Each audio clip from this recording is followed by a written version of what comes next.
ഒരു മനുഷ്യൻ തന്റെ ഫാമിലി നടത്തിക്കൊണ്ടുവന്നിരുന്ന ചെറിയൊരു സിനിമാ തിയേറ്റർ 17,000 കോടി വാല്യുള്ള ഒരു മൾട്ടിപ്ലക്സ് ആക്കി മാറ്റി. അജയ് ബിജ്ലി തന്റെ ഫാമിലി നടത്തിക്കൊണ്ടിരുന്ന പ്രിയ എന്നു പേരുള്ള തിയേറ്റർ ഏറ്റെടുത്ത് നവീകരിക്കാൻ തീരുമാനിച്ചത് അദ്ദേഹത്തിന്റെ ട്രാൻസ്പോർട്ടേഷൻ ബിസിനസ് തകർന്നതുകൊണ്ടാണ്. പുതിയ സ്റ്റാഫിനെ അപ്പോയിന്റ്മെന്റ് ചെയ്തും തിയേറ്ററിന്റെ ഇന്റീരിയർ ഡിസൈനിങ്ങിൽ മാറ്റം വരുത്തിയും ഒപ്പം cutting edge sound technology install ചെയ്ത് അതിലൂടെ കസ്റ്റമേഴ്സിന്റെ ഓവറോൾ സിനിമ എക്സ്പീരിയൻസ് ബെറ്റർ ആക്കാൻ ശ്രമിച്ചുകൊണ്ടാണ് അജയ് തിയേറ്റർ നവീകരിച്ചത്. പക്ഷേ ഇതുകൊണ്ടും അജയ് നിർത്തിയില്ല. തന്റെ ബിസിനസ് എക്സ്പാൻഡ് ചെയ്യാൻ അദ്ദേഹത്തിന് ഇൻവെസ്റ്റ്മെന്റ് ആവശ്യമായിരുന്നു.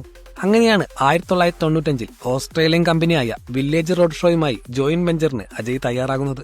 അതിലൂടെയാണ് നമ്മളെല്ലാവരും ഇന്ന് കാണുന്ന പ്രിയ വില്ലേജ് റോഡ് ഷോ അഥവാ PVR ഉണ്ടാകുന്നത്. എല്ലാം നന്നായി പോകുമ്പോഴാണ് 9/11 ട്രാജിക് അറ്റാക്കുമായി ബന്ധപ്പെട്ട് ഓസ്ട്രേലിയൻ കമ്പനി ജോയിന്റ് വെഞ്ചറിൽ നിന്ന് പിന്മാറുന്നത്.